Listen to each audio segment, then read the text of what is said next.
1944, our enrollment was 904. By 1954, it had grown to over 4,100 students. And by 1964, it will be between 10 and 12,000 students. He became the personality of the university that he was creating. Just look at the campus to see his planning that went on there. Everybody began to feel like he did. It was all uphill, but it was steady advance too. What you had to look at were the goals that you're aiming for and ask the question, are we moving towards them? And always we did. I guess you'd say it was in his blood. He wanted to get something done. He wanted something for the people down there. And it was a vision, you know. That's very few people have what you call vision. Certainly not always to help people, but he was a visionary in the best sense of the word, in my estimation.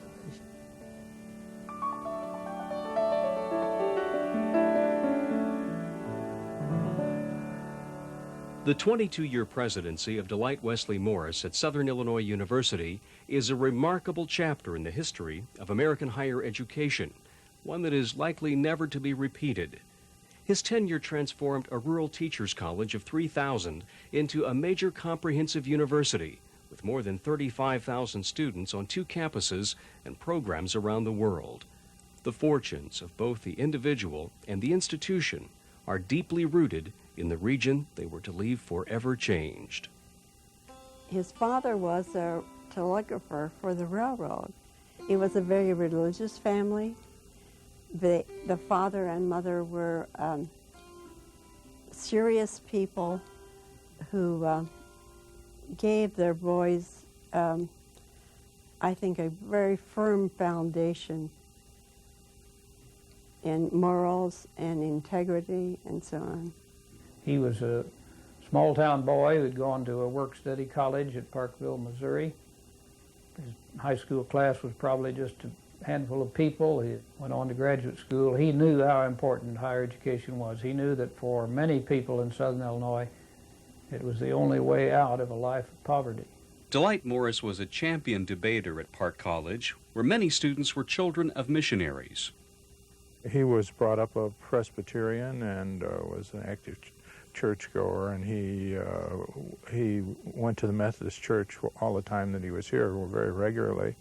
And if you want, I suppose he had the John Wesley Methodist social concern. That's what John Rendleman said about him. He was a Methodist true and true.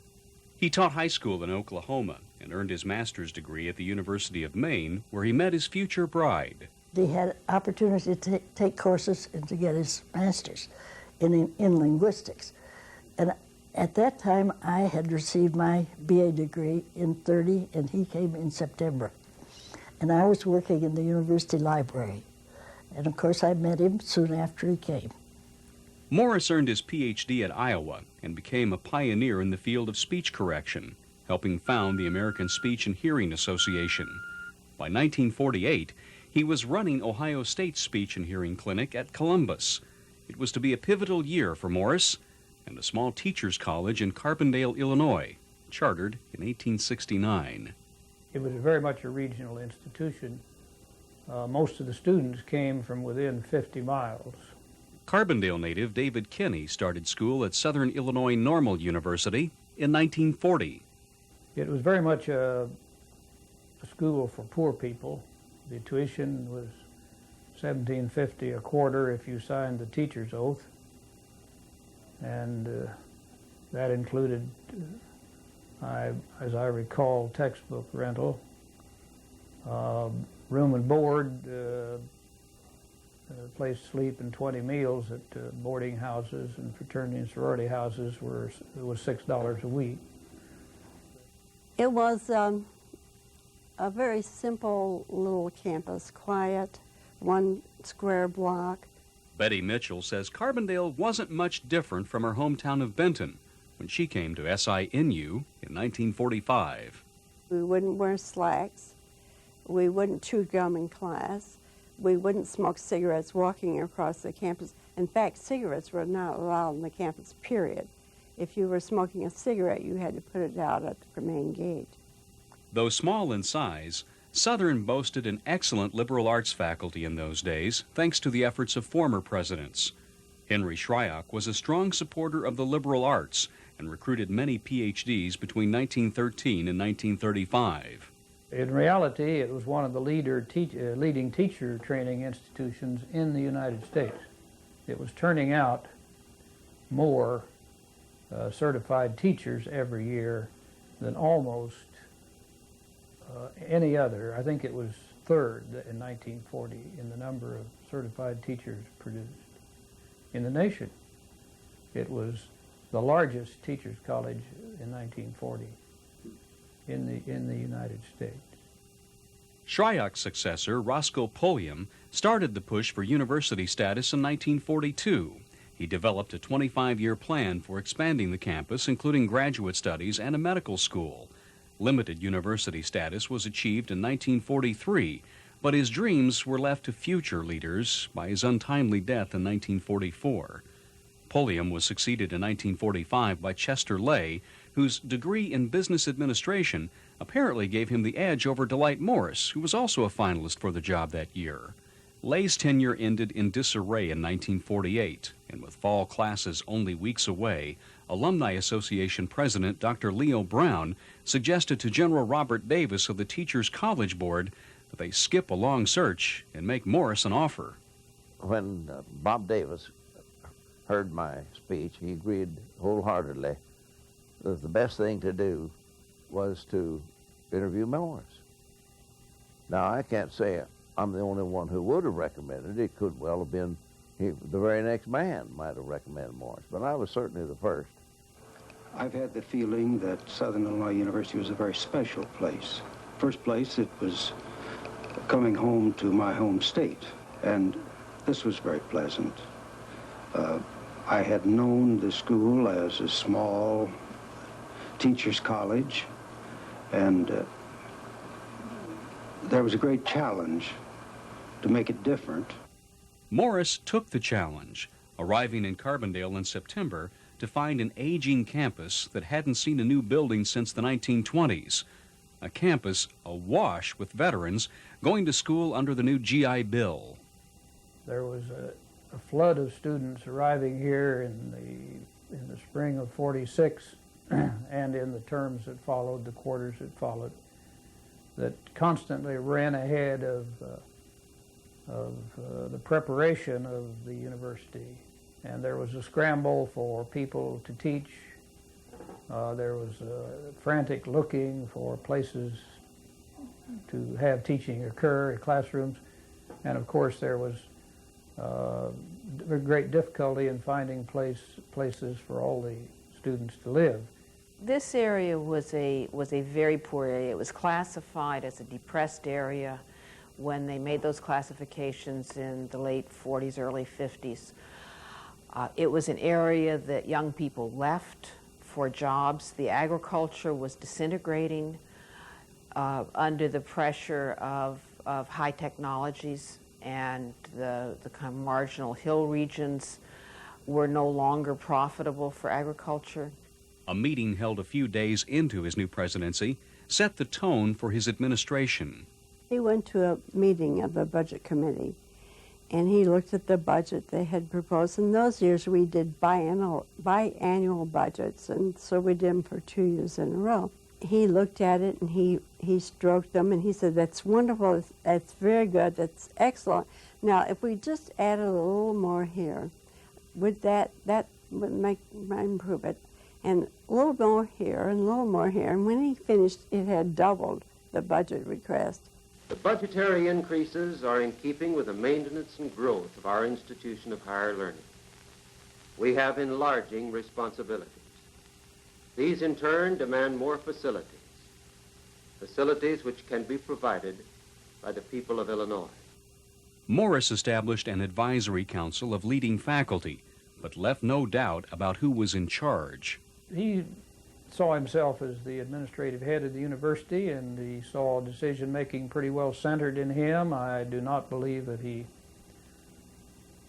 saw any real role for faculty in governance or for other administrators. He was without a doubt a dictator, but a benevolent one. In other words, he knew where he was going, and he pretty much knew how he was going to get there. It was a question of persuading everybody else. The early days and nights were filled with speeches from one end of southern Illinois to the other. Morris wrote articles on the university's need for funding in influential journals and enlisted the support of friends in the media whenever possible. He said, Virginia, you know, we just don't have enough buildings here. And he said, I haven't got the room for the prom. And he said, you know what I'm going to have to do? Let them dance up and down the halls of Old Main Building. I said, why not? Be kind of fun. He said, you really think so? I said, sure, I'm going to come down now and you can show me where they're going to dance, and I'll bring a photog and we'll make some pictures of some of the kids practicing and this and that. Anyway, we did a good story, and it went good. And it was the beginning of Delyte Morris able to do things that made new friends, meant more money in every way for SIU. Morris was also doing his homework, commissioning studies, and setting the course for the future. He delivers this marvelous inaugural address 8 months into his tenure. And you can see him in the 8 months leading up to that point in time, pouring through mounds of data, looking and thinking and noticing the differences between what he found here in southern Illinois and what he could see in the data in northern Illinois. Morris saw sharp differences in education and income levels, manufacturing activity, and quality of life. Delivered on May 5, 1949, Morris's inaugural address is a statement of his master plan for the university for decades to come, a university charged with transforming the fortunes of a region and its people. He said there are here approximately 500,000 people between the two rivers, between Ohio and Mississippi, and in other words, in the lower part of Illinois, not served by a single institution of higher learning. There were 58 state institutions of higher learning above this point, above southern Illinois. There are 58 such institutions up there and only one here. Therefore, if this institution was to really mean anything, it would have to make area contribution. It would have to endear itself to the various groups and peoples and institutions existing in this country, in this area at the time. I don't claim it to be fine rhetoric or literature, but I think it was a very fair and complete setting down of objectives that I saw at that time, and I haven't seen fit to change any of them yet. I think that the payoff in setting objectives was just tremendous, because it did point the way and gave guideposts to go by and let everybody know about it. Enlisted the possibility of backup and support from faculty and from legislators and from board. The simple response to this is we have to build a place where every family in southern Illinois not only will want to, but will send their children to school, and we will advance the education levels in southern Illinois, and we will match that to be found in the north. And as a result of that, industry and manufacturing will come because we will have created this workforce. And he also looks around and he sees the absence of the liberal arts church schools that you would find in other parts of the state, and he says, by the way, we're going to fill that role, and we're going to give our students the kinds of values and experiences. We're going to fill that gap as well. The many threads of Southern's academic programs and area services were to be woven into the very tapestry of regional life. The university must be seen as being essential to progress and meeting the needs and aspirations of its people. Here's how it was expressed in a promotional film of the day. The faculty and staff of the university stand ever ready to make this the kind of institution the people want.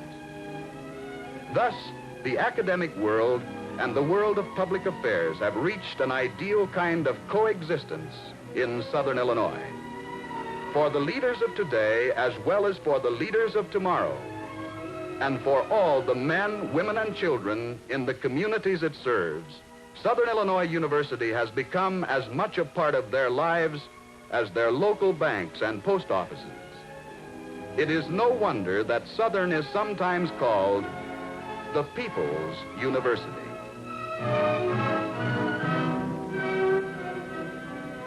I think that his vision was of a people's university, if you want, a university that would serve the people of Southern Illinois in all ways. He wanted it to be an open university. He wanted the university to be open to anyone who graduated from high school. He thought that college, having a college experience was a great one, and even if you stayed only one term, it was better than nothing. For Morris to achieve any of his goals, he would first have to win Southern's independence from the Teachers College Board, which also governed Illinois State, Eastern, Western, and Northern Illinois universities. As long as Southern Illinois University was under the guidance and authority of the Teachers College Board, it was only one of 5, and it would hardly have been able to develop as it did. Morris was helped by House Speaker Paul Powell of Vienna, who threatened to tie up the University of Illinois' appropriations bill when the U of I tried to block legislation creating a separate board for Southern. He spoke in profanities, always. Usually ended up by God. Most of it, therefore, had an appeal to deity, but he did have a proficient use of it, and in between those mixed metaphors and profanities, the thrust of it was, if you're going to get anything in the future, you better deal, or deal yourself out. With a separate board, Morris was now free to begin implementing a list of objectives that he literally kept close to hand for years to come. Paul Morrill and I were plowing through his desk and came across this wallet with things that he had in mind: the development of graduate education, the PhD, river-to-river road, Council of 100 and education of children. But he obviously was way out ahead of us. You know, he knew where he was going. Dormitories, a vocational technical institute, a nursing program, and area service will combine to give the university strength and stability, and also serve the nation's needs.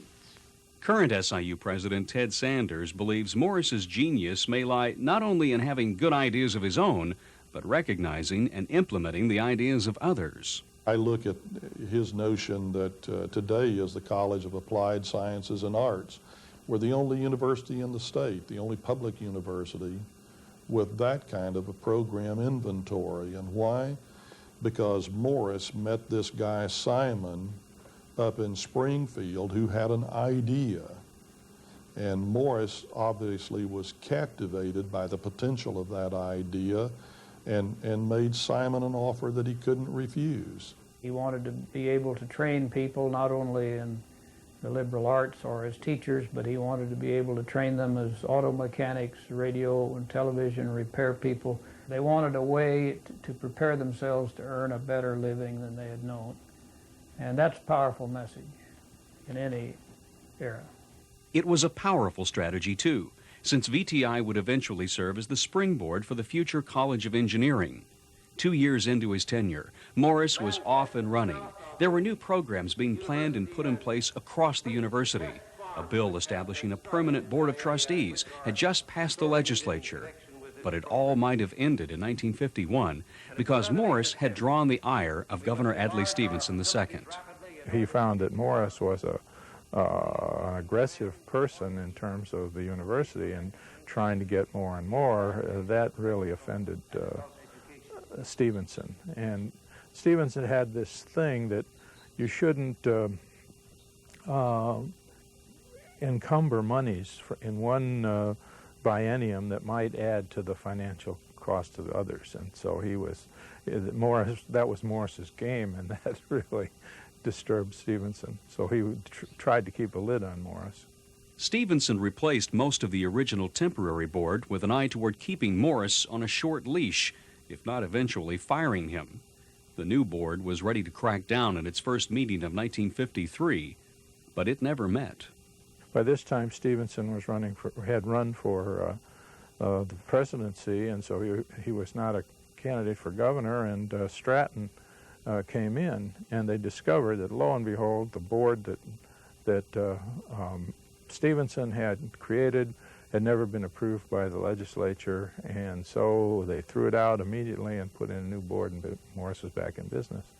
And business was booming. Morris found a kindred spirit in the new governor, William Stratton, who also believed that Southern Illinois needed help from Springfield. There was no question in my mind, nor in Delyte's, that there was a vast gap there over what was needed and what was actually available at the moment. And so it went on from there, and we became very close friends, and I used to love to visit with him and his wife and stay overnight at their place, and I was always looking for a good excuse to get down there. Stratton was a promoter of higher education. Stratton was a Republican who knew that he had to be strong downstate to win, to beat the Chicago Democrats. He knew that by promoting education, he could gain political advantage. The Stratton-Morris connection was especially potent in the years before legislative redistricting, when Southern Illinois still wielded considerable clout on both sides of the aisle in Springfield. With Stratton, John Gilbert made great contributions from this area. Chris Christenberry, who was a senator before John Gilbert, was, party lines didn't mean that much. He worked across party lines, and I think all of us felt we were helping something important when we helped Southern Illinois University. He made us feel good about helping Southern Illinois University. Morris needed his political connections to protect his flanks in the mid-1950s. SIU was expanding. There were new schools in communications, agriculture, fine arts, and business. We knew that people at Urbana were watching us with both eyes, with binoculars, hoping we'd do something wrong or looking for something wrong, because we were obviously growing. And he wanted us to be the second jewel in the crown. When a top-flight educator will get down to business at the level of that's effective, that makes a great impression both on the governors and legislators and the people. He was a great salesman, and I think some of the people that had to deal in other areas kind of got jealous of him sometimes, but he was so effective and persistent, keep knocking on that door. Southern will have to expand its facilities rapidly in order to meet the continual increase in students who are of college age. We must be ready if we are to keep open the door for these young leaders of tomorrow.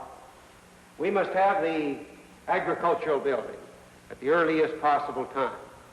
We must build additional dormitories rapidly in this area and in this area. We must improve and increase our classroom facilities. We must complete the life science building and the library building, and the site development around these buildings must be taken care of in order better to utilize the building, the land, and tie together the entire campus. SIU's new SIUC mascot, a sleek Egyptian hunting dog, symbolized the blistering pace the university was setting in those days. Enrollments raced past the 5,000 mark by 1955 and kept going up 1,000 a year, constantly exceeding projections. Southern was also ready to make its mark at the graduate level. After years of study, the decision was made in 1956 to offer doctoral degrees.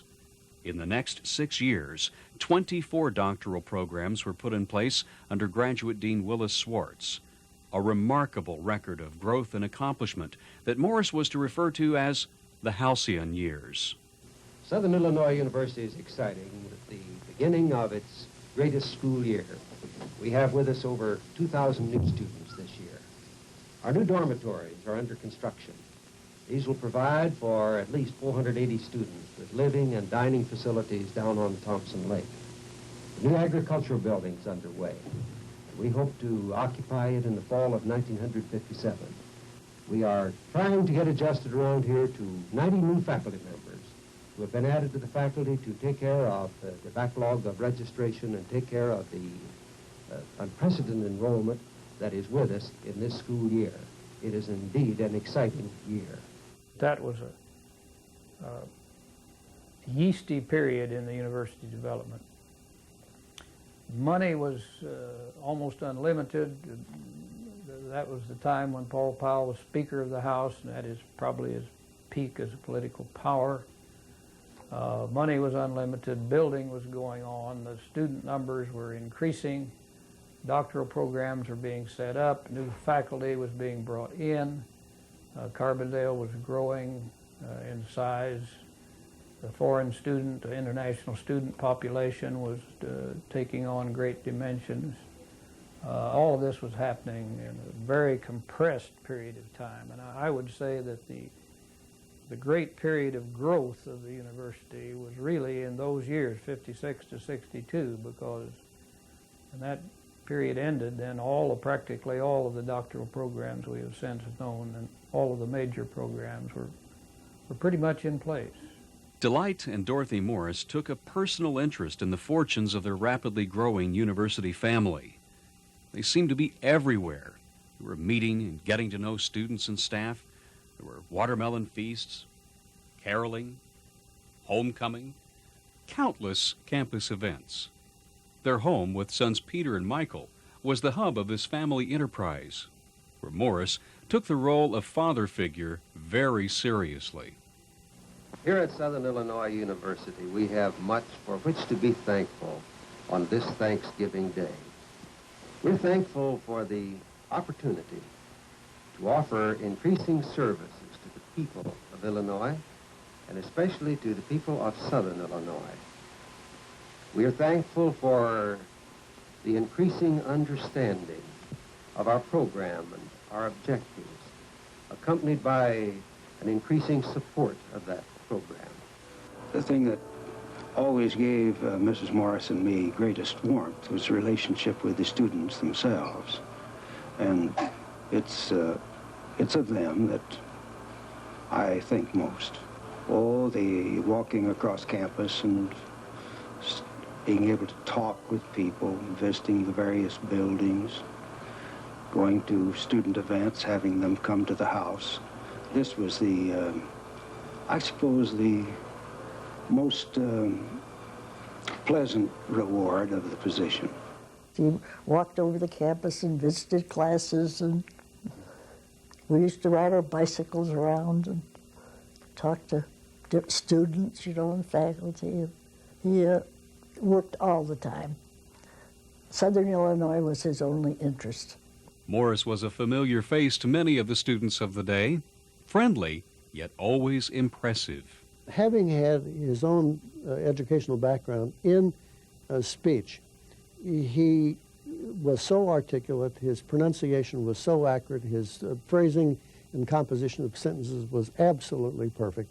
As a student, broadcasting executive Ralph Becker worked closely with Morris, helping engineer the many radio programs the president made to keep Southern's name before the public in the days before the university's own radio and television stations were licensed. He had a lot of charisma. I will suggest to you that President Morris was way, way ahead of his time in terms of how to use, as a public person, how to use radio, and then ultimately television. He knew how to make maximum use of the medium. With a special message to the many friends and alumni of SIU, here's Dr. Delyte W. Morris, president of Southern Illinois University. Dr. Morris.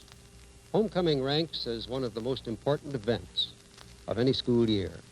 It offers a unique opportunity for old grads to relive briefly what we hope was a happy and profitable college experience. Television being the personal medium that it is, he adapted to it wonderfully well. We never had any difficulty at all. And then when we did recruiting films, why, he was very much at ease in front of a camera. Welcome to Southern Illinois University. May your years at Southern be fruitful and happy ones. By the way, I think you'll be interested in our statement of objectives over there on the wall. Morris took pride in personally supervising the planning of the campus and its many new buildings. He kept a drafting table in his office. It was nothing for faculty and staff to be called in the middle of the night about some question or new idea. He was the public face of the university, but behind the scenes, he relied heavily on others, including a quiet scholar named Charles Tenney, who oversaw SIU's academic planning. Tenney was, from the outside, a silent partner. I don't think he was known off campus at all. On campus, he was the big wheel, that is, on the academic side. He was a scholar. He had been at SIU since the early about 1930, and he was accepted as a real academic by the faculty, and he was the on-campus arm of Morris. Union County native John Rindleman was another key figure in the Morris administration. Rindleman was a lawyer who handled Morris's relations with the legislature and looked after the university's business dealings, like land acquisitions. He had these connections in the Democratic Party, where Morris's base was in the Republican Party, and John, his wife said, John saw everything in political terms, and he was very enthusiastic, a very hard-driving guy. And he, by the early 50s, had become the lobbyist in Springfield. And so he was Mr. Outside, and Tenney was Mr. Inside. SIU's influence was growing far beyond the campus boundaries, thanks to the university's new radio and television stations. They were part of a wide assortment of area services that Morris put on an equal footing with teaching and research. But he thought of the university as standing on a tripod. Teaching, research, and service, and almost in equal parts. A lot of places think, yeah, we're going to do some service to the area, but it was by the way, if we can sneak it in. Morris was real serious about the service. And with the very first program, I think, that community development was started was in El Dorado. They called it Operation Bootstrap. And then there was any number of other ones, you know, all through the area. This university and others are ready and willing to help. You must remember that you are only a few men, members of a city council. You have been elected to do a job, but you can't be expected to perform miracles all by yourself. Every citizen in this community must share in the responsibility of keeping the community healthy. And then, of course, all the other peripheral agencies. Center for Crime, Delinquency, and Corrections, Center for Rehabilitation Institute, Rehabilitation Institute. You know, there were a whole group of them. Most of them are still going strong. Morris's vision of teaching, research, and service is perhaps best illustrated in the personal interest he took in the university's Rehabilitation Institute and Clinical Center, recalling his deep love of the human services. It is one of the functions of a university to find answers to perplexing questions about human beings and the world in which they live. The results of such research often lead to the improvement of methods and instrumentation for the alleviation of human distress and inefficiency. Dr. Brackett, a speech clinician, is teaching this man to talk again in a wholly new way. We are. That was excellent. Do you think you can increase the length of your phrase now? The clinical center was obviously one of those, because we were rendering service, we were teaching students to render that service. We were also using the students as well as the clients for research purposes, that this was a chance to do all three equally. He saw the value of the interchange of the community and the educational system, you know. We'll give to you and we'll work with you, but at the same time we're using you to train in research, which is so essential to our mission. But he was one of those who really thought that you couldn't do this as an independent, isolated unit. This guy knew that the laboratory and still the help was outside in the communities. So community affair was so essential to us. And there was no trouble convincing him to use community programs of all kinds and draft them into our overall scheme. And we did a lot. The wide outdoors became a laboratory for helping disabled children in summer programs at what is now the Touch of Nature Environmental Center at Little Grassy Lake. The Carbondale campus became a national model for accessibility for people with disabilities decades before it was required by law. My master's thesis was on the leisure time activities of disabled college students. I remember personally interviewing students who had transferred here from the University of Illinois. And I asked them, why did you select Southern over, say, University of Illinois? It's because they said they felt welcome here. They were not singled out. They were integrated. They were mainstream. And I think that was his philosophy about all populations. Seymour Bryson says Morris wanted everyone to feel included, and that made Southern a place where minorities could feel at home. I remember I was playing basketball at Southern when, before the University of Illinois ever allowed its first African American to play. Manny Jackson and Governor Vaughn, who started about 3 years after I did, were the first to play at the University of Illinois. Here, Harvey Welch and others had been playing before that. So I think we were ahead of the game because of Morris. Well, in 1955, Southern Illinois was like Mississippi. There were very few places that African American students could go and be received. You couldn't go to any of the bars on Illinois Avenue. You couldn't go to any of the restaurants. The only place where you could go and have a mixed crowd in entertainment, one was over in Culp and one was in Murfreesboro.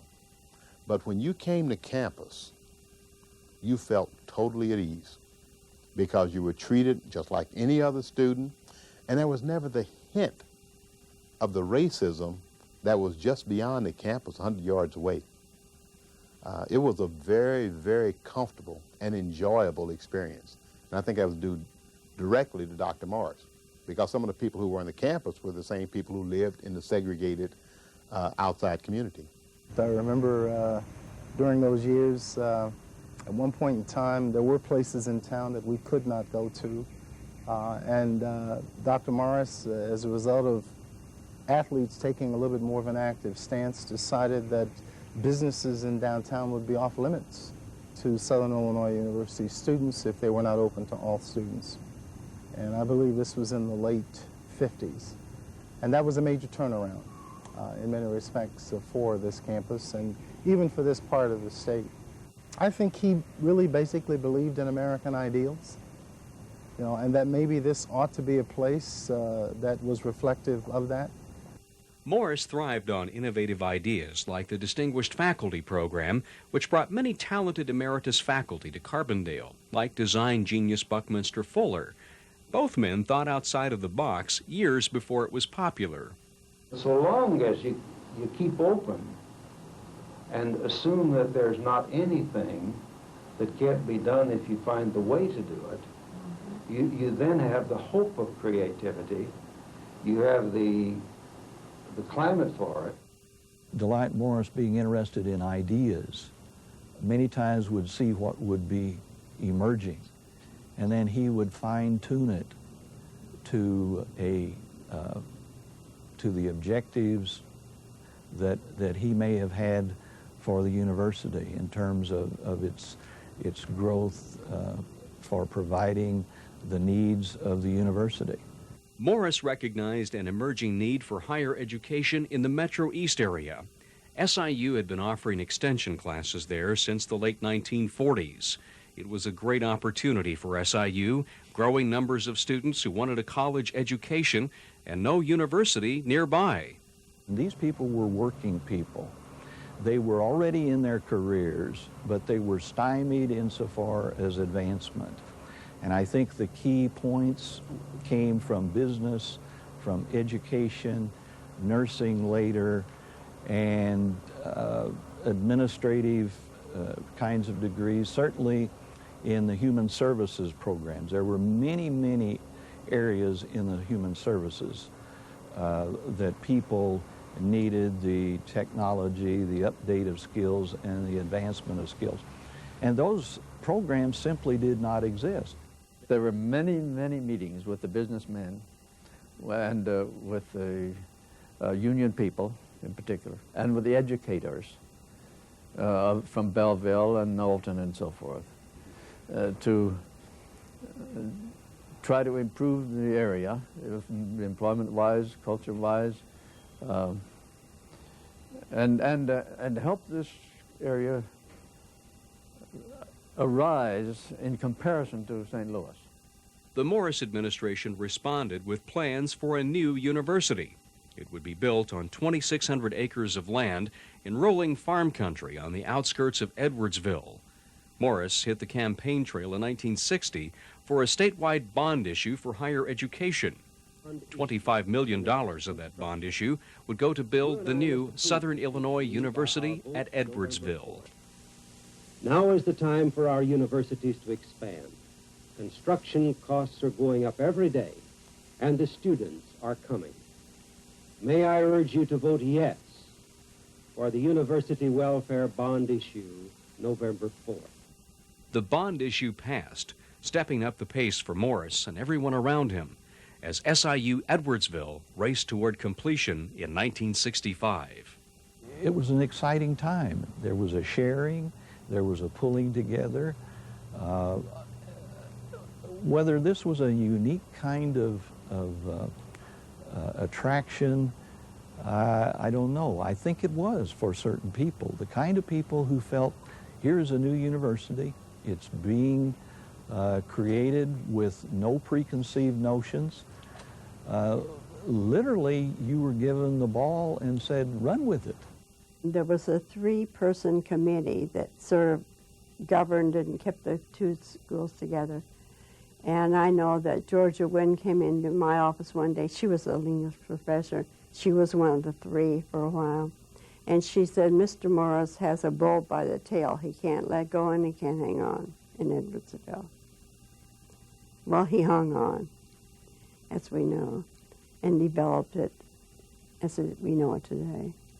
Morris remained bullish on expansion, despite the strain of shuttling back and forth from Edwardsville and Carbondale.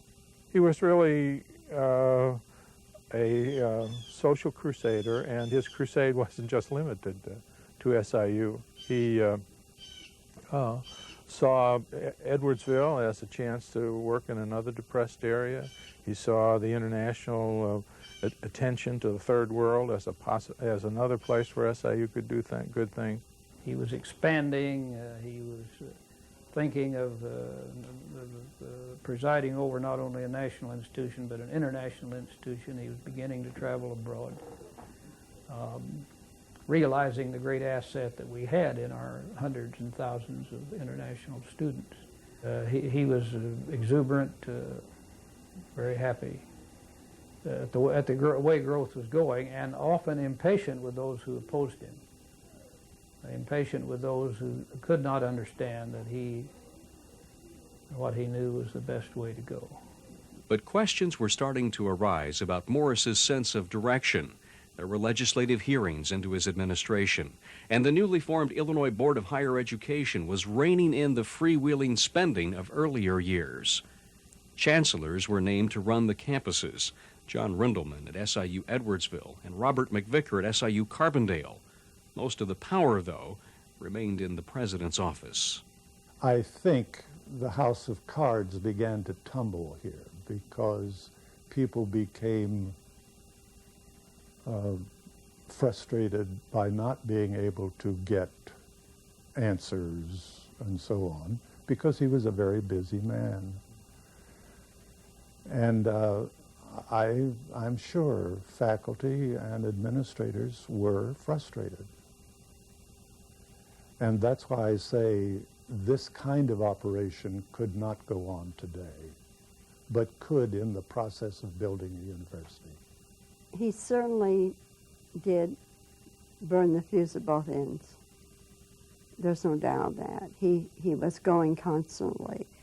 He was intense constantly. He didn't get a minute to call his own on this campus for years and years and years. I mean, 7 days a week, 52 weeks a year, he was on the job. And that's bound to take its toll. In retrospect, he started somewhere in the mid-60s there with declining, he had greater rigidity and memory losses. And there were changes insidiously occurring as you look back. I didn't see it, I just thought he was getting older. But he wasn't old. We didn't know at that time that he was plagued by Alzheimer's. No one can say how much Morris was affected by the illness that eventually claimed his life, but his last years in office were clouded by controversy. Like many of his contemporaries, Morris was unprepared for the waves of student unrest and anti-war protests that swept across the nation's campuses in the late 60s. The hot-button issues were student rights in general, which included everything from women's hours to different issues with freedom of the press in terms of student publications and some issues related to the Daily Egyptian and so on. And so student rights was a big issue. Of course, as time went on, the war in Vietnam and civil rights issues were always kind of simmering there in the background, but especially Vietnam became a bigger and bigger issue, and the role of the university in relation to the Vietnam Studies Center as time evolved.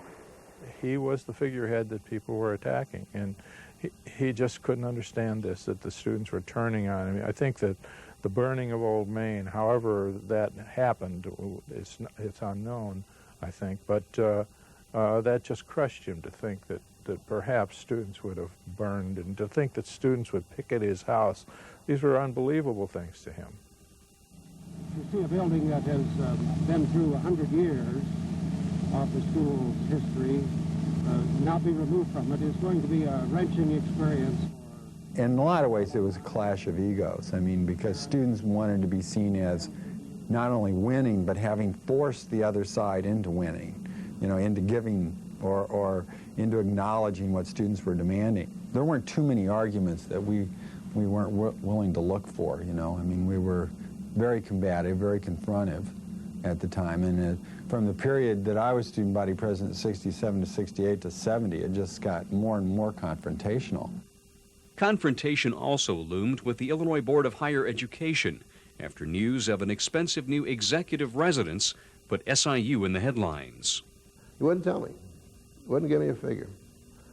So I said, well, I still got to get an idea. Is it going to be more than $100,000? Reluctantly, he said, yes. More than 200,000? Yes.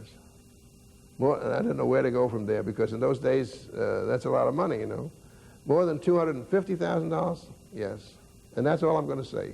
I got it one sheet, 8.5 by 11 sheet, itemized, more or less, Came out $898,000. And this was such a hot item that my boss immediately took that sheet of paper and put it in the newspaper safe until we had a chance to get all the details. The details went public in the fall of 1969 when the state's new reform-minded governor, Richard Ogilvie, was already clamping down on higher education spending. within that narrow context, that price tag that jumped out was somewhere between $900,000 and $1 million. Looked awfully big at the time, and it really provided cannon fodder for those who wanted to really hit higher education in general, and then impinge, hurt wherever they could specifically, and that made Morris and that situation very, very vulnerable at the time, and probably really crippled his chances of remaining in the saddle much longer. And of course, he didn't. The SIU Board of Trustees had approved construction of the house with overhead money from grant funds, but had not notified IBHE, a step SIUE Chancellor John Rindelman told his board was unnecessary, admitting later it was bad advice. Even so, Morris became the focus of a state investigation that followed, and in the unrelenting glare of publicity, the SIU board stripped him of his financial authority that November. I got to thinking, well, this is pretty hot stuff. If this is the case, then this is all but firing him. And I called up some of the board members about 10 or 11 o'clock at night. I was still working on this. And one of them said, now you can't use my name, but you can say that I am a board member. Said that this was the most we could do to Morris without actually firing him. Morris managed a last-minute surprise with news that Chicago insurance magnate W. Clement Stone had given the university $1 million in stock to pay for the house. It was only a temporary reprieve.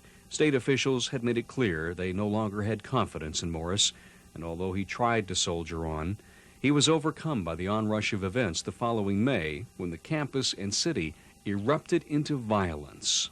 The protest began. They brought in the National Guard. They tried to put it down. They put in curfews, everything. But the more they tried to put it down, the larger the protests became. So that by, a week after Kent State, the protests involved 10,000 to 12,000 people in the streets every night. And there was a lot of violence. I mean, people throwing brickbats at cars. Buildings were trashed on campus. The ROTC building was really trashed. Classes were disrupted. Some of those, in a position to compare, National Guardsmen, state police, felt that perhaps the situation was more inflammable and riotous for a while here in Carbondale than in any other place in the state. Morris, who'd been out of town in the early days of the disturbances, had to be rescued when rioters stormed his house. Carbondale Chancellor Robert McVicker, acting in consultation with the SIU board, ordered the university close. Morris resisted, urging a student referendum, putting himself in direct conflict with the board, which ultimately decided to close the university for the remainder of the term. By the summer, it was just a hopeless case as far as Morris was concerned, but he kept trying to the very end to pull himself out of it. And then in the August board meeting, they made him a president emeritus. They refused his request for sabbatical leave, and there he was, left with nothing. They sent him down, and he got me and said, "Ike, they've fired me." And he started to cry. He was deeply hurt, because he thought he had done what everybody expected him to do. I had volunteered and asked to be removed from administration and do special projects for the university for a 3-year period. And this was approved by the board, and the change was made with that in mind as a part of the agreement that was written out and presented to them and that they acted upon. There were changes in the board, and August of 1971, or July, I believe was the date, this action was overridden. And the 2 final years they backed up on or reneged. I think that was unfair, patently unfair. Delyte W. Morris died on April 10, 1982, at the Union County Nursing Home in Anna, Illinois, one day shy of his 76th birthday. By then, the bad memories were fading. There was growing respect for the man who saw the potential of a small teacher's college in a poor but hopeful land between the rivers. A university president becomes a symbol for a university and for a region.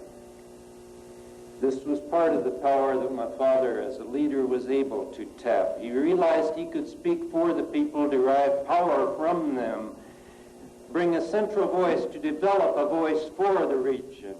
He was a symbol for Southern Illinois. His was a great voice in Little Egypt, the land cradled between great rivers. He was a symbol for the region, for the development of the university. This statue is not to him, but to the giant shoulders on which he stood to build. He was here at a good time. It was a good season. Every story, unfortunately, does not have a happy ending, but that shouldn't make the whole story a sad story. You should think about the whole picture. The kindest way and the most accurate way to remember him is a great educational leader, a great visionary, and a great man. We should certainly honor his memory. He accomplished far more than most of us could ever hope to accomplish. He created the possible, and that is so important because quite often we say it can't be done, and we look at the glass as half empty. He always looked at it as half full, and what the possibilities and what potential we had to get from one point to another.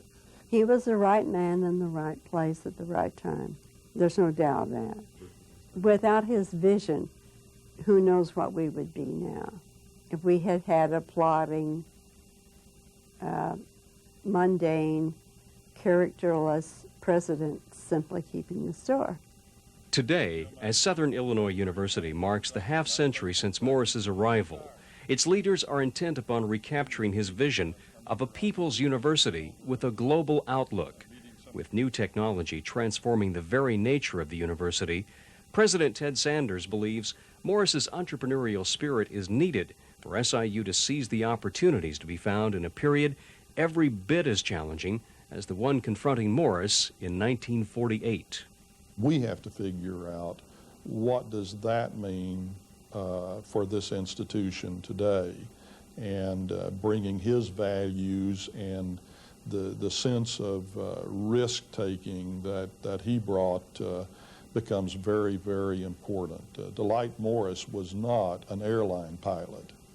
He was an acrobatic pilot. I mean, he didn't fly you safely from one point to another.